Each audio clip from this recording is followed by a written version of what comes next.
Bagalkot bus ಸ್ಟ್ಯಾಂಡ್ನ್ಯಾಗ ನಿಂತಾಳ ಕಡಿಬಿಡಿಕೆ ಅನ್ನೋ ಸಾಂಗನ್ನ ಬಹುಶಃ ನೀವೆಲ್ಲರೂ ಕೇಳಿರ್ತೀರಿ. ಬಾಗಲಕೋಟೆ ಬಸ್ ಸ್ಟ್ಯಾಂಡಿನ್ಯಾಗ ನಿಂತಾಳ ಕಡಿಬಿಡಿಕೆ. ನಮ್ಮ ಉತ್ತರ ಕರ್ನಾಟಕ ಅದರಲ್ಲೂ ಬಾಗಲಕೋಟ, ಬಿಜಾಪುರ, ಬೆಳಗಾವಿ ಡಿಸ್ಟಿಕ್ಗಳಲ್ಲಿ ಎಲ್ಲ ಟ್ರ್ಯಾಕ್ಟರು, ಕಾರ್ನಲ್ಲಿ ಈ ಸಾಂಗ್ ಪ್ಲೇ ಆಗ್ತಾ ಇರುತ್ತೆ. ಈಗ ವಿಷಯ ಏನಂತಂದ್ರೆ ಈ ಸಾಂಗ್ ಹಾಡಿದ್ದು ಮ್ಯೂಸಿಕ್ ಮೈಲಾರಿ. ಇಂತಹ ಅಂದ್ರೆ ಉತ್ತರ ಕರ್ನಾಟಕದ ಖ್ಯಾತ ಜನಪದ ಗಾಯಕ ಮ್ಯೂಸಿಕ್ ಮೈಲಾರಿ ಈಗ ಅರೆಸ್ಟ್ ಆಗಿದ್ದಾರೆ. ಅವರ ಅಭಿಮಾನಿಗಳಿಗೆ ಇದು ದೊಡ್ಡ ಆಘಾತವನ್ನು ಉಂಟು ಮಾಡಿದೆ.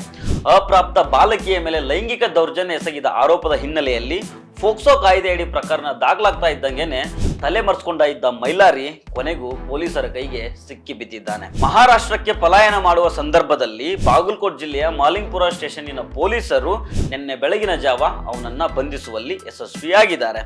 ಬೆಳಗಾವಿ ಜಿಲ್ಲೆಯ ಗೋಕಾಕ್ ವ್ಯಾಪ್ತಿಯಲ್ಲಿ ನಡೆದ ಒಂದು ಆರ್ಕೆಸ್ಟ್ರಾ ಕಾರ್ಯಕ್ರಮದಲ್ಲಿ ಹಾಡೋದಿಕ್ಕೆ ಅಂತ ಮ್ಯೂಸಿಕ್ ಮೈಲಾರಿ ಬಂದಿರ್ತಾನೆ. ಇದೇ ಕಾರ್ಯಕ್ರಮಕ್ಕೆ ಅಪ್ರಾಪ್ತ ಬಾಲಕಿ ಡ್ಯಾನ್ಸ್ ಮಾಡೋದಿಕ್ಕೆ ಅಂತ ಬಂದಿರ್ತಾಳೆ. ಕಾರ್ಯಕ್ರಮದ ನಂತರ ಬಾಲಕಿಯನ್ನ ಲಾಡ್ಜ್ಗೆ ಕರೆದುಕೊಂಡು ಹೋಗಿ ಲೈಂಗಿಕ ದೌರ್ಜನ್ಯ ಎಸಗಲಾಗಿದೆ ಅಂತ ಬಾಲಕಿ ಪೊಲೀಸರಿಗೆ ಕೊಟ್ಟಿರೋ ದೂರಿನಲ್ಲಿ ಆರೋಪ ಮಾಡಿದ್ದಾಳೆ. ಇದಿಷ್ಟೇ ಅಲ್ಲದೆ ಈ ಕೃತ್ಯದ ವಿಡಿಯೋ ಮಾಡಲಾಗಿದೆ ಎಂಬ ಅತ್ಯಂತ ಗಂಭೀರ ಆರೋಪವನ್ನು ಕೂಡ ಆಕೆ ಮಾಡಿದ್ದಾಳೆ.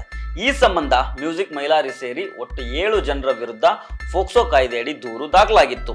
ಡಿಸೆಂಬರ್ 14ನೇ ತಾರೀಕು ಚಿಕ್ಕೋಡಿ ಪೊಲೀಸ್ ಸ್ಟೇಷನ್ನಲ್ಲಿ ಮೊದಲು ದೂರು ದಾಖಲಾಗಿತ್ತು.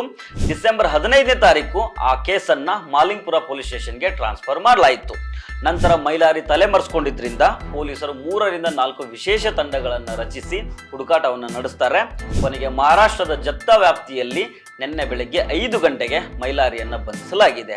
ಈ ಕುರಿತು ಬಾಗಲಕೋಟ್ ಜಿಲ್ಲಾ ಎಸ್ಪಿ ಸಿದ್ಧಾರ್ಥ್ ಗೋಯಲ್ ಮಾಧ್ಯಮಗಳಿಗೆ ಪ್ರತಿಕ್ರಿಯೆ ನೀಡಿ, ಪ್ರಮುಖ ಆರೋಪಿ ಮ್ಯೂಸಿಕ್ ಮೈಲಾರಿಯನ್ನ ಬಂಧಿಸಲಾಗಿದೆ. ಆತನಿಗೆ ವೈದ್ಯಕೀಯ ಪರೀಕ್ಷೆ ನಡೆಸಿದ ಬಳಿಕ ಕೋರ್ಟ್ಗೆ ಹಾಜರುಪಡಿಸಲಾಗಿದೆ. ಉಳಿದ 6 ಜನರ ಪಾತ್ರದ ಕುರಿತು ತನಿಖೆ ಮುಂದುವರೆದಿದೆ. ಈ ಪ್ರಕರಣವನ್ನ ನಾವು ಅತ್ಯಂತ ಗಂಭೀರವಾಗಿ ಪರಿಗಣಿಸಿದ್ದೇವೆ ಅಂತ ತಿಳಿಸಿದ್ದಾರೆ. ಸ್ಥಳ ಮಹಜರು, ಪಂಚನಾಮೆ, ಕಾಲ್ ಡೀಟೇಲ್ಸ್ ಹಾಗೂ ಸ್ಥಳೀಯ ಮಾಹಿತಿ ಸಂಗ್ರಹಿಸಿ ತನಿಖೆ ಮುಂದುವರೆದಿದೆ ಅಂತ ಕೂಡ ಅವರು ಸ್ಪಷ್ಟಪಡಿಸಿದ್ದಾರೆ. ಸಿಂಪಲ್ ಹಾರ್ಟ್ ಕೇಸ್ ಆರೋಪ ಇದೆ. ನಮ್ಗೆ FIR 14 ನಲ್ಲಿ ಚಿಕ್ಕೋಡಿಯಲ್ಲಿ ಸ್ಟೇಷನ್ ಅಲ್ಲಿ FIR ಆದ ನಂತರ ನಮ್ಗೆ ನೆಕ್ಸ್ಟ್ ಡೇ 15ಗೆ ನಮ್ಗೆ FIR ಸಿಕ್ತು. ಆ ಪ್ರಕಾರ ನಾವು ಇಮಿಡಿಯೇಟ್ಲಿ FIR ಮಾಡಿದೀವಿ. FIR ಆದ ನಂತರ ಸೇಮ್ ಅದರಲ್ಲಿ ಏನ್ ಕಂಟೆಂಟ್ ಏನಿದೆ ಅದೇ ಸೇಮ್ FIR ನಾವು ಮಾಡಿದೀವಿ. FIR ಆದ ನಂತರ ನಾವು ಇಮಿಡಿಯೇಟ್ಲಿ 3-4 ಟೀಮ್ ಫಾರ್ಮ್ ಮಾಡಿದ್ದೀವಿ. ನಮ್ಮ ಉದ್ದೇಶ ಏನಿತ್ತು, ಆ ವಿಕ್ಟಿಮ್ಗೆ ಯಾರಿಗೆ ಆಗಿದೆ ಅವರಿಗೆ ಕೂಡ ಒಂದ್ಸತಿ ಇನ್ಕ್ವೈರಿ ಮಾಡಬೇಕು. ಅದನ್ನು ಕೂಡ ನಿನ್ನೆ ನಾವು ಮುಗಿಸಿದ್ದೀವಿ. ಅದ್ರ ಜೊತೆಗೆ ಮೇನ್ ಆರೋಪಿ ಯಾರಿದ್ದಾರೆ ಅವರಿಗೆ ನಾವು ಇಮಿಡಿಯೇಟ್ಲಿ ತಕ್ಷಣ ಅರೆಸ್ಟ್ ಮಾಡಬೇಕು. ಈ ಮೇನ್ ಆರೋಪಿ ವಿರುದ್ಧ ನಾನ್ ಬೇಲೇಬಲ್ ಸೆಕ್ಷನ್ ಇದೆ. ಆ ಮೇನ್ ಆರೋಪಿಗೆ ಇವತ್ತು ಬೆಳಿಗ್ಗೆ 5 ಗಂಟೆಗೆ ಮ್ಯೂಸಿಕ್ ಮಲ್ಲಾರಿ ಅಂತ ಅವರಿಗೆ ನಾವು ಅರೆಸ್ಟ್ ಮಾಡಿದ್ದೀವಿ. ಬಿಜಾಪುರ ಜಿಲ್ಲೆಯಿಂದ ಅರೆಸ್ಟ್ ಮಾಡಿದ್ದೀವಿ. ಈಗ ನಾವು ಪ್ರೊಸೆಸ್ ಮುಗಿಸ್ಕೊಂಡು ಮೆಡಿಕಲ್ ಮುಗಿಸ್ಕೊಂಡು ನಾವು ಕೋರ್ಟ್ ಮುಂದೆ ಪ್ರೊಡ್ಯೂಸ್ ಮಾಡ್ತಾ ಇದ್ದೀವಿ. ಉಳಿದಿದ್ದೆ 6 ಜನ ಆರೋಪಿ ಯಾವ್ದು ಇದ್ರು ಅವ್ರ ಬಗ್ಗೆ FIR ಅಲ್ಲಿ ಕ್ಲಿಯರ್ ಡೀಟೇಲ್ಸ್ ಇರಲಿಲ್ಲ. ಆ ಕಂಪ್ಲೇಂಟ್ಗೆ ಪೂರ್ತಿ ಹೆಸರು ಇರಲಿಲ್ಲ. ಅವರು ಏನ್ ಅಡ್ಡ ಹೆಸರು ಗೊತ್ತಿದೆ, ಇವತ್ತು ಡ್ರೈವರ್ ಇವ್ರು ಏನಿದೆ ಆ ಪ್ರಕಾರ ಕೊಟ್ಟಿದ್ರು. 6 ಜನ ಆರೋಪಿ ಬಗ್ಗೆ ಕೂಡ ಈಗ ನಮ್ಗೆ ಕ್ಲಾರಿಟಿ ಸಿಕ್ಕಿದೆ. ಅವ್ರದ್ದು ಪಾತ್ರ ಏನಿತ್ತು ಅದ್ರ ಬಗ್ಗೆ ನಾವು ಕ್ಲಾರಿಟಿ ಸಿಕ್ಕಿದೆ. ಅದ್ರ ಬಗ್ಗೆ ನಾವು ಈಗ ತನಿಖೆ ಮಾಡ್ತಾ ಇದ್ದೀವಿ. ಇನ್ನೊಂದ್ ಕಡೆ ಮ್ಯೂಸಿಕ್ ಮೈಲಾರಿ ಕೂಡ ಈ ಬಗ್ಗೆ ಪ್ರತಿಕ್ರಿಯೆ ಕೊಟ್ಟಿದ್ದಾನೆ.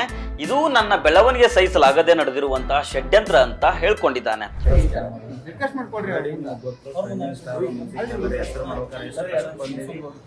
ಸ್ಟ್ರಗಲ್ ಮಾಡಿ ಬರ್ತಾನೆ ನನಗೆ ಗೊತ್ತು.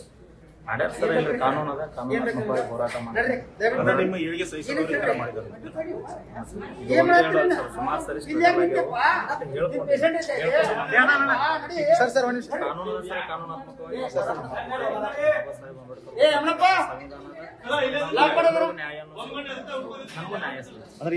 ಯಾವುದೇ ರೀತಿ ತಪ್ಪಿಲ್ಲ ಅಂತೀರಿ ಸರ್?